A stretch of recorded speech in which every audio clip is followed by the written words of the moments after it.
성경 말씀을 봉독하겠습니다. 누가복음 24장 36절부터 49절, 거룩하신 하나님의 말씀입니다. 이 말을 할 때에 예수께서 친히 그들 가운데 서서 이르시되 너희에게 평강이 있을지어다 하시니 그들이 놀라고 무서워하여 그 보는 것을 영으로 생각하는지라. 예수께서 이르시되 어찌하여 두려워하며 어찌하여 마음에 의심이 일어나느냐. 내 손과 발을 보고 나인 줄 알라. 또 나를 만져보라. 영은 살과 뼈가 없으되 너희 보는 바와 같이 나는 있느니라. 이 말씀을 하시고 손과 발을 보이시나 그들이 너무 기쁨으로 아직도 믿지 못하고 놀랍게 여길 때에 이르시되 여기 무슨 먹을 것이 있느냐 하시니 이에 구운 생선 한 토막을 드리니 받으사 그 앞에서 잡수시더라. 또 이르시되 내가 너희와 함께 있을 때에 너희에게 말한 바 곧 모세의 율법과 선지자의 글과 시편에 나를 가리켜 기록된 모든 것이 이루어져야 하리라 한 말이 이것이라 하시고, 이에 그들의 마음을 열어 성경을 깨닫게 하시고 또 이르시되 이같이 그리스도가 고난을 받고 제3일에 죽은 자 가운데서 살아날 것과 또 그의 이름으로 죄사함을 받게 하는 회개가 예루살렘에서 시작하여 모든 족속에게 전파될 것이 기록되었으니 너희는 이 모든 일의 증인이라.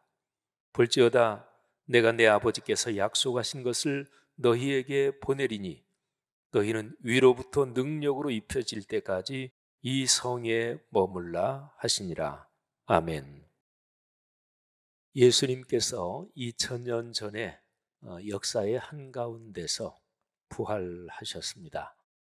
창세 이래로, 그리고 존재하는 모든 것이 다 끝날 그 모든 시간의 흐름, 존재의 흐름에서 부활 사건은 천지를 창조하시고 또 모든 것을 섭리하시고 마지막에 모든 것을 심판하고 마무리하실 삼위일체 하나님께서 이루실 결정적인 그리고 유일한 사건입니다.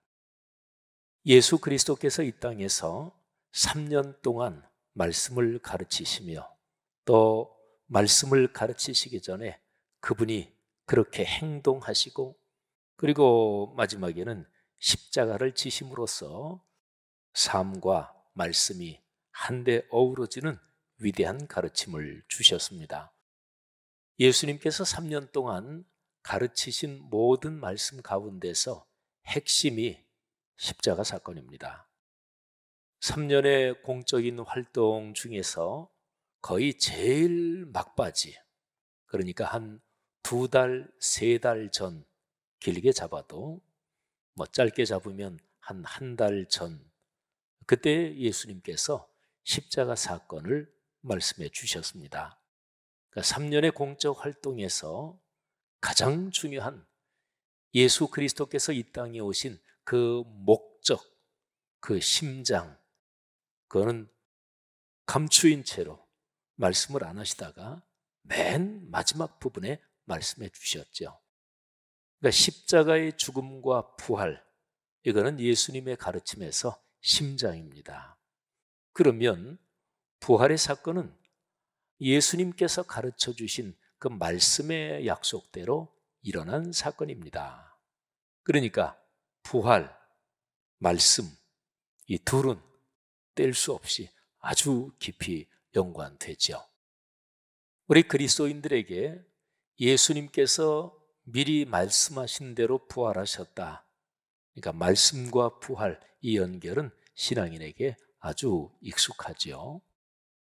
그런데 저는 오늘 설교에서 부활과 연관해서 우리 그리스도인들에게 굉장히 중요한데도 익숙하지 않은 단어 또 하나를 말씀드리려고 합니다. 그것은 바로 몸입니다. 부활과 말씀은 아주 자연스럽게 익숙한데 부활과 몸, 이거는 그렇게 많이 익숙하지 않죠. 여러분, 그러나 부활과 말씀이 아주 뗄 수 없이 하나인 것처럼 부활과 몸, 이것도 역시 마찬가지입니다.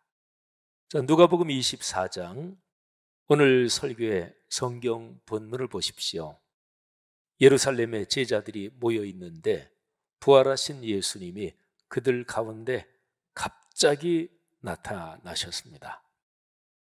그때의 제자들은 예수님께서 부활하셨고, 그리고 부활하신 예수님을 누구는 만났고 어떻게 경험했고 이런 얘기들을 나누고 있었습니다. 특별히 오늘 성경 본문 그 전에 보면 엠마오로 내려가는 두 제자에게 부활하신 예수님이 나타나셨고, 그리고 예수님이 갑자기 사라지신 다음에 이 두 제자는 이미 날이 저물었는데 엠마오로 내려가던 길에서 다시 예루살렘으로 올라왔습니다. 캄캄할 때 길을 걸어서 한밤중에 예루살렘에 도착했고, 그리고 거기에 모여있는 제자들에게 자신들이 다시 살아나신 예수님을 봤다고 그 얘기를 한참 하고 있는데 그때 예수님이 갑자기 나타나셨습니다. 사람들의 반응은 무서움, 놀람, 그리고 충격이었습니다. 그도 그럴 것이 바로 3일 전에 완전히 죽음을 당하신 그분이 지금 자기들 눈앞에 나타났으니까 얼마나 놀랐겠어요. 다른 제자들이 다시 살아나신 예수님을 봤다, 이런 얘기를 하고 그 얘기를 듣기도 했지만 직접 예수님이 자기들 눈앞에 나타나니까 너무너무 놀란 것입니다. 그러면서 제자들은 오늘 여기 성경 말씀에 보니까 지금 예수님이 영으로 나타나신 거다, 이렇게 생각을 했습니다. 그러니까 실제적인 몸을 가지지 않은 그냥 영적인 현상이다, 이렇게 생각을 한 거죠. 근데 예수님께서 제자들에게 하시는 말씀 중에서 아주 중요한 것이 있습니다. 두려워하지 말아라, 그리고 의심하지 말아라, 이 얘기도 중요하지만, 근데 예수님께서 나는 지금 영으로 여기 있는 게 아니다, 이 말씀이 중요합니다.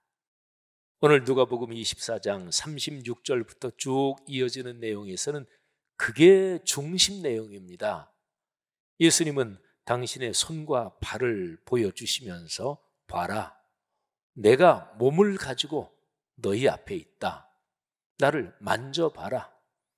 영은 사람이 신체적으로 물질적으로 만지거나 그럴 수 있는 게 아니잖아요. 그러면서 내 손발을 봐라, 야, 좀 만져봐라. 예수님께서 부활하셨을 때 가지고 계셨던 몸은 지금 여러분과 제가 가지고 있는 이 몸과는 다릅니다. 그런데 이 몸하고 완전히 다른 건 아니에요. 그러니까 예수님께서 십자가에 달려 돌아가시기 전까지 가지고 있었던 그 몸하고 연속성이 있는 몸인데, 그런데 아무튼 부활의 몸이지요. 부활의 몸이 어떤 상황인가, 그거는 성경에 기록된 말씀을 이렇게 묵상하면서 몇 가지 짐작을 해볼 수 있지만 완벽하게 부활의 몸이 이것이다, 그렇게는 알 수가 없습니다. 우선 성경 말씀에 기록된 그 본문들을 보면 부활의 몸은 지금 여러분과 제가 가지고 있는 이 신체의 불완전함, 거기에 비해서 부활의 몸은 그런 불완전함이 없다 하는 것입니다. 부활의 몸을 가지신 예수님께서 제자들에게 나타나실 때 누가복음을 비롯한 성경 본문들을 보면 갑자기 확 출현하신 이제 그런 본문으로 우리에게 얘기를 하고 있습니다. 그러니까 여러분과 우리가 지금 가지고 있는 신체는 시간과 공간의 한계 안에 살잖아요. 여기 지금 있다가 우리가 저 부천쯤에 간다면 시간이 걸리잖아요.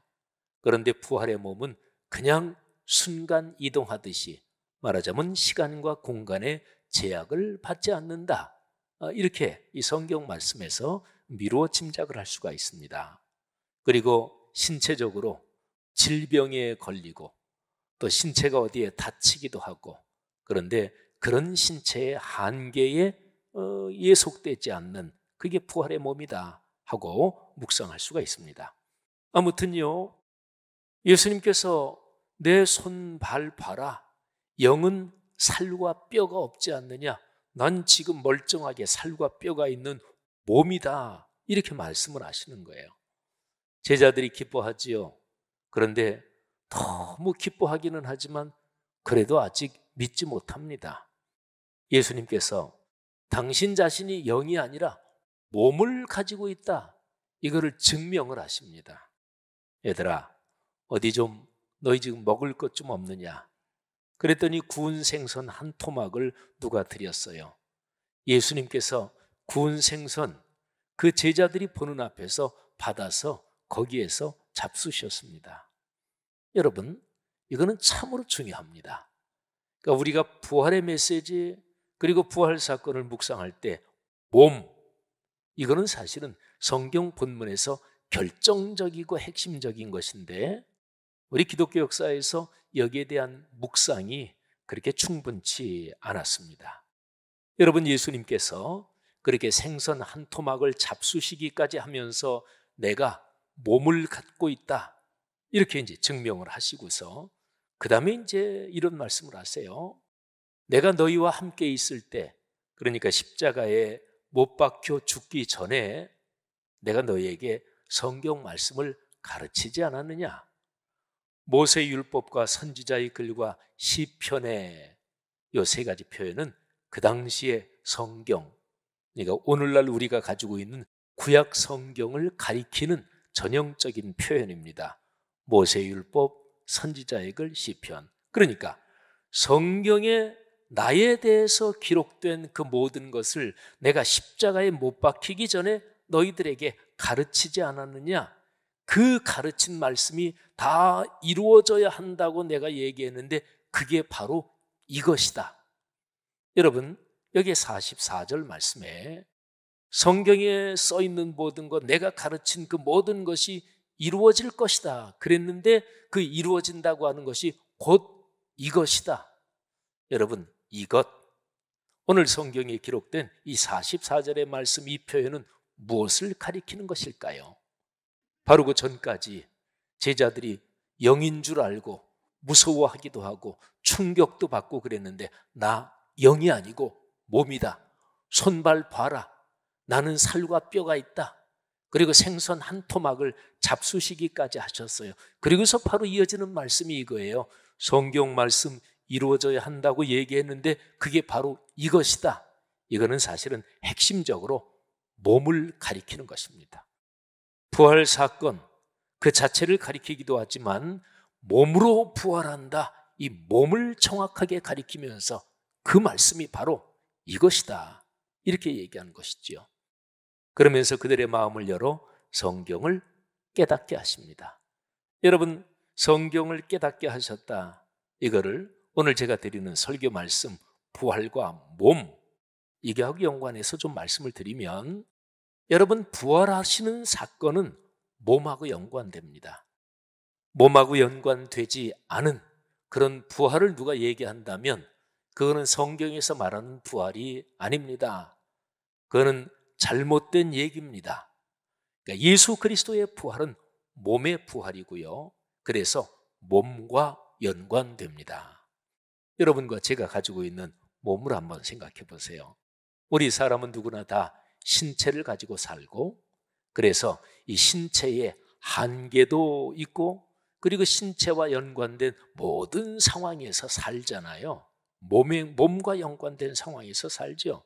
근데 이 몸과 연관된 그것이 바로 부활 사건의 의미, 그것이라고 예수께서 말씀하시는 거지요. 그러면 몸과 연관된 우리의 삶의 상황이 무엇일까요? 우리는 몸을 가지고 또 가정을 이루고 부부지간에 또 자녀를 낳고 이렇게 살아가잖아요. 가정, 또 사회생활, 그리고 인간 사회의 역사와 사회의 모든 영역들, 이게 다 몸하고 연관이 되잖아요. 예수 그리스도의 부활은 이렇게 몸과 연관된 모든 것, 거기에 부활이 작동하고 거기에 부활이 영향을 끼친다 하는 얘기죠. 사랑하신 여러분, 어떤 사람이 만일에 예수 그리스도의 부활에 대해서 감격을 하는데 자기가 직장 생활을 하면서 예수 안 믿는 사람하고 똑같다면, 그러니까 예수의 부활을 알지도 못하고 믿지도 않는 사람하고 만일에 직장 생활이 똑같다면 그 사람에게는 예수의 부활이 그 몸과 연관되지 않은 것입니다. 그렇잖아요. 사랑하신 여러분, 그러면 한번 생각해 보세요. 예수 그리스도의 부활은 몸과 연관된 인간 삶의 모든 것, 이거에 예수 그리스도의 부활은 영향을 끼칩니다. 이게 바로 부활의 의미입니다. 예수 그리스도의 부활이 교회 안에서 예수 믿는 사람들이 부활절 행사하고 이걸로 그치는 것 절대로 아니지요. 보세요. 예수님께서 오늘 본문 말씀 마지막 부분에서 이렇게 얘기하잖아요. 너희는 이 모든 일의 증인인데, 그런데 아버지께서 약속하신 성령이 너희에게 오시면 너희는 이 얘기를 땅끝의 모든 민족에게 전파하는 증인의 삶을 살 것이다. 그러니까 부활의 그 몸, 그것이 가지는 그 의미는 이 세상의 모든 민족, 모든 족속, 사람 삶의 모든 영역에 부활의 의미가 작동이 된다 하는 것이죠. 사랑하신 여러분, 예수 그리스도의 부활은 말씀하신 대로 일어난 사건입니다. 부활과 말씀 절대로 뗄 수가 없죠. 그런데 말씀하신 대로 일어난 사건인데 그 사건, 죽었다가 다시 살아난 그 부활은 몸의 부활입니다. 물론 말씀드린 대로 우리가 현재 가지고 있는 한계가 있고 그리고 심히도 연약한 이러한 몸과는 다른 부활의 몸, 참으로 온전하고 아름다운 몸이지요. 그래서 성경은 마지막 날에 우리가 부활하는데 그때에 예수 그리스도께서 부활의 첫 열매가 되셨고 예수 그리스도께서 부활하신 그것처럼 마지막 날에 하나님을 믿는 모든 성도가 부활할 것이다, 이렇게 기록을 하고 있는 것이지요. 사랑하신 여러분, 한번 생각을 해보십시오. 사람의 몸이라는 것은 얼마나 감사한 것이고 얼마나 아름다운 것이고 얼마나 정겨운 것이고 얼마나 커다란 축복입니까? 그런데 몸에 한계가 있어서 좀 그렇죠. 그런데 우리 사람 몸과 연관된 그 모든 것 중에서 축복스러운 것은 최상으로, 그리고 한계 부족한 것은 다 없는 그런 아름답고 찬란하고 영광스러운 몸을 가지고 우리는 나중에 다 부활할 것입니다. 그래서 내 사랑하는 사람을 먼저 하나님께로 떠나보내고 슬퍼하는 모든 분들은 특별히 이 점을 잘 묵상하셔야 돼요. 그 아름다운 영원한 천국, 그 마지막 날에 우리는 예수 그리스도처럼 부활의 몸으로 다시 살아 영원한 생명을 누리게 될 것입니다. 사랑하신 여러분, 여러분 모두에게 2024년 부활절에 이 소망이 또 이 믿음의 확신이 강력하기를 주의 이름으로 축원합니다. 여러분, 그래서 부활은 몸의 복음, 이렇게도 얘기할 수가 있어요. 다르게 말하면 우리는 부활 그러면 믿음으로 신앙으로 이르잖아요. 그러니까 사람을 구성하는 세 가지 요소가 신체, 정신, 영혼 이렇게 되잖아요. 근데 보통은 부활 그러면 정신과 영혼, 이 영역에 연관되는 걸로 주로 생각하잖아요. 그런데 부활은 몸의 복음인데 좀 더 정교하게 표현하면 정신과 영혼뿐 아니라 몸까지 해당되는 복음이 바로 부활의 복음입니다. 이 부활의 복음, 이런 특징을 잘 나타내는 성경 구절 하나를 소개해 드리겠습니다. 고린도전서 6장 19절 20절입니다. 자, 먼저 한번 들어보세요. 너희 몸은 너희가 하나님께로부터 받은 바 너희 가운데 계신 성령의 전인 줄을 알지 못하느냐? 너희는 너희 자신의 것이 아니라 값으로 산 것이 되었으니 그런즉 너희 몸으로 하나님께 영광을 돌리라. 아멘. 여러분, 19절 말씀에서 이게 수식하는 말이 이게 앞뒤로 좀 너무 멀리 떨어져 있어서 이 구절이 금방 머리에 안 들어와요. 너희 몸은, 그리고 나서 수식하는 말이 쭉 들어가요. 너희가 하나님께로부터 받은 바 너희 가운데 계신 성령. 그러니까 이 긴 말이 가운데 들어가서 성령을 수식하는 거예요. 너희가 하나님께로부터 받은 너희 가운데 계신 성령. 그러니까 이 문장에서 주어하고 수로가 너무나 길게 떨어져 있어요. 이걸 한번 정리해서 말씀드리면 이렇습니다. 이 19절에 있는 세 가지 메시지. 첫째, 너희 몸은 성령의 집이다. 여러분의 신체, 몸은 성령의 집이에요.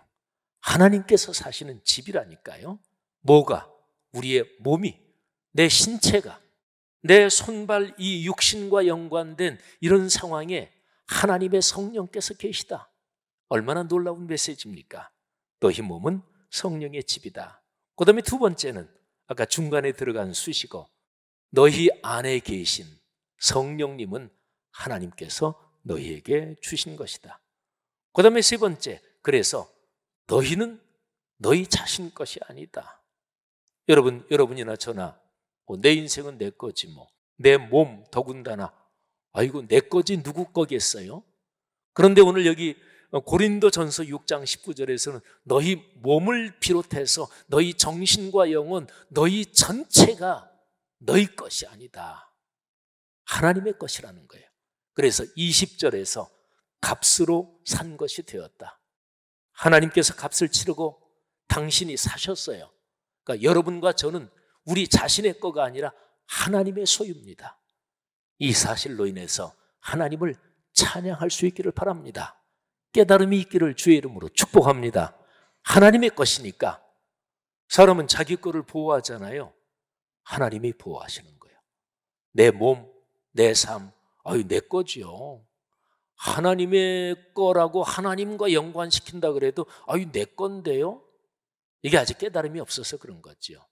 하나님의 것입니다. 이 사실을 깨달을 때 감사합니다. 하나님, 저 제 것 아니에요. 하나님의 것입니다. 그럴 때 하나님이 보호하시고 그리고 채우시고 그리고 우리의 삶을 책임적으로 전권적으로 인도하시는 거예요. 그러니까 20절에서 이렇게 말씀하지요. 너희는 하나님께 영광을 돌리라. 그런데 어떻게? 너희 몸으로 하나님께 영광을 돌리라. 사랑하신 여러분, 저는 몸과 연관된 마지막으로 아주 구체적인 얘기를 하나 하려고 합니다. 몸을 잘 돌보고 계십니까? 건강들 어떠셔요? 이 몸이 하나님의 성전이라고 했으니까 몸을 또 상징적으로 비유적으로 생각하지 마세요. 지금 쭉 설교한 거 듣고도 몸, 상징적인 비유적인 얘기지 그러면 좋으신 거지요. 여러분의 몸, 지금 제 몸, 바로 이 몸으로 하나님께 영광을 돌리는데 구체적으로 말하면 내 건강 관리잖아요. 사랑하신 여러분, 그리스도인의 삶에서 자기 신체의 건강을 잘 관리하는 것, 이거는 예수 부활 신앙을 제대로 인식해서 그렇게 하는 거예요. 거꾸로 자기 신체의 건강을 성실하게 관리하지 않는 사람은 예수 부활 신앙을 제대로 이해하지 못하는 거예요. 부활하고 몸 연관된다고 하는데 건강 관리 이렇게 하니까 무지무지하게 직접적인 얘기가 됐죠. 건강 관리하는 가장 간단한 방법, 누구나 할 수 있는 게 바로 걷는 거지요. 사랑하신 여러분, 4월 한 달 좀 작심하고 걷는다면 그거는 예수님 부활을 내가 믿습니다. 예수님 부활하신 그 가르침대로 제 몸의 건강을 잘 돌보겠습니다 하고 고백하면서 행동하고 순종하는 게 되는 거예요. 우리 교회 60주년 60킬로가 그런 의미를 가지고 있는 거예요. 담임 목사님이 60킬로 참석하라고 무지무지하게 강도 높게 말씀하시네, 이렇게 생각할지 모르지만 잘 보세요.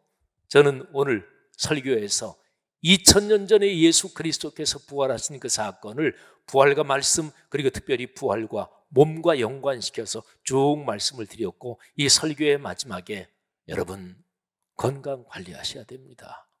그게 부활신앙을 가진 사람의 특징입니다. 사랑하신 여러분, 여러분의 신체적으로 건강하시기를 주의 이름으로 축복합니다. 연세가 많이 드신 분들, 70대든 80대든 90대든 상관없습니다. 지금 내가 사는 이 신체의 현상, 이 현장에서 내 건강을 최선을 다해서 관리하셔야 됩니다. 그러면서 이렇게 기도하는 거죠.